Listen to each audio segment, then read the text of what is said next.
আচ্ছা, হ্যালো, যাই বাইরে যাই। আসসালামু আলাইকুম এভরিওয়ান। হলিডেতে আমরা একটু ঘুরতে বের হব না বিকেলবেলায়, সেটা কি হয়? আর বরিশাল যেহেতু নদী নালা খাল বিলের দেশ, তাই আমরা আজকে বিকেলবেলা নদীর পাড়ে ঘুরতে যাব। এত সুন্দর ওয়েদার, এই ওয়েদারে ঠান্ডা বাতাস, তার মধ্যে নদীর ঠান্ডা পানি দেখতে আসলে খুবই ভালো লাগছিল। নদীর পাড়ে চলে এসেছি তালতলি ব্রিজে। এখানে ট্রলার ঘাট দেয়া নিষেধ, তার ঠিক অপোজিট সাইডে দেখেন ট্রলার ঘাট দিয়ে রেখেছে। তো যাই হোক, ব্যাপারটা দেখে অনেক মজা পেলাম। নদীর সাইড থেকে আমরা হাঁটছিলাম। অনেক দূর হাঁটার পরে আমাদের ক্ষুধা লেগে গেল। এরপরে আমরা একটা রেস্টুরেন্টে চলে আসি।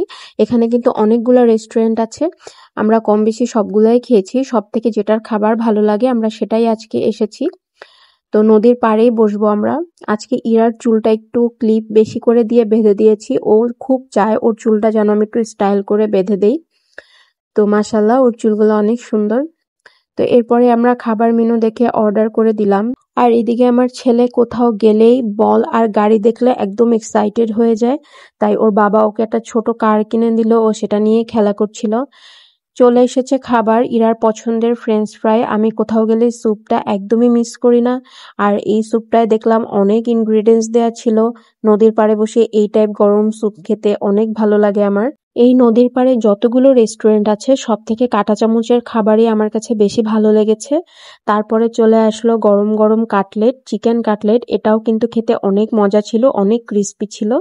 খাওয়া দাওয়া শেষ করে আমরা একটু ঘুরতে বের হলাম। তো রেস্টুরেন্টের ডেকোরেশন গুলো একটু দেখেন। এখানে প্রত্যেকটা রেস্টুরেন্টই এরকম সুন্দর করে ডেকোরেশন করা। এই নদীটা কিন্তু সামনাসামনি দেখতে অনেক সুন্দর। আর এখানে আপনি ট্রলারে করে বা নৌকায় করে অনেক দূর পর্যন্ত ঘন্টা হিসেব করে ঘুরতে যেতে পারবেন।